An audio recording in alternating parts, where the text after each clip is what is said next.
नमस्कार, प्रणाम। मैं आर के दास 5533। प्रिय मित्र, आज बहुत ही अफसोस के साथ कहने पड़ रहा है कि हमारे देश की राजधानी लाल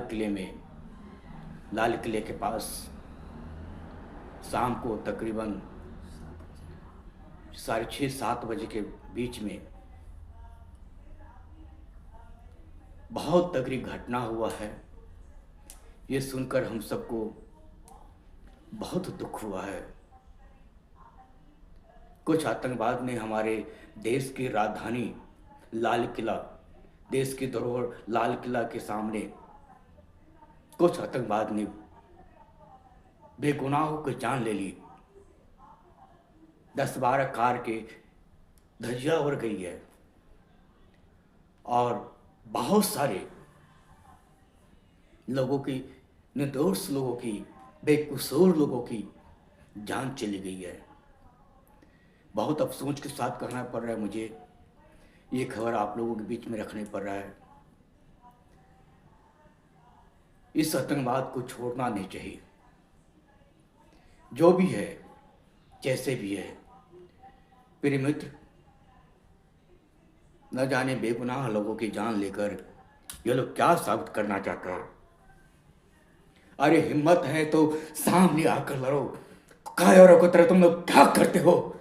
नहीं, जिक्र हुए हाथ में सब शर्माना चाहिए जो हमारे देश के इस प्रकार के जी लहू लम्हान कर रहा है, गिरी हुई हरकत कर रहा है।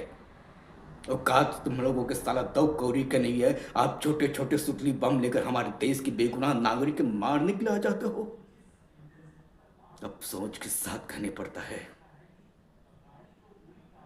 मैं एक ही चीज कहूंगा, परमात्मा उनकी आत्मा को शांति प्रदान करे। और जो भी आतंकवाद है, केंद्र की गवर्नमेंट, दिल्ली की गवर्नमेंट, इस देश की संपूर्ण नेता और मंत्रियों से निवेदन करता हूं मैं कि उस आतंकवाद को जिंदा मत छोड़िएगा।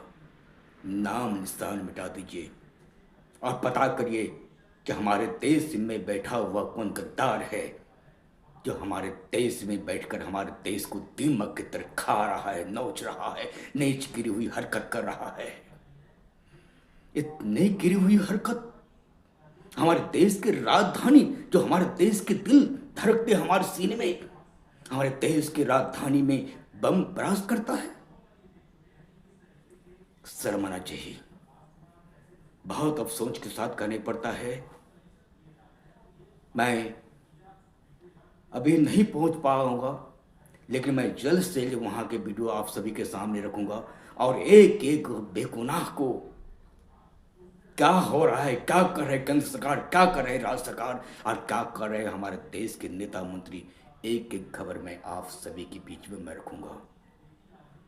यही कहूंगा कि आप लोग सुरक्षित रहिए, सलामत रहिए, अपने घर में रहिए और किसी भी गद्दारों पर विश्वास मत करिए। हमारे गली, हमारे मोहल्ले, हमारे घर के अंदर, हमारे देश के अंदर, हमारे समाज में, हमारे बच्चों के बीच, हम सब के बीच गद्दार रहता है। और मैं पूरा विश्वास के साथ कह सकता हूं, मैं गद्दारी करने वाला कोई और नहीं हमारे समाज में, हमारी गली मोहल्ले में, हमारा देश में, हमारे राज्य में है। क्योंकि गद्दारों के बिना किसी के औकात नहीं है जो हमारे देश में एक कंकर भी फेंक सके या हमारे देश की तरफ पल के उठाकर देख भी सके। धन्यवाद। जय श्री राम।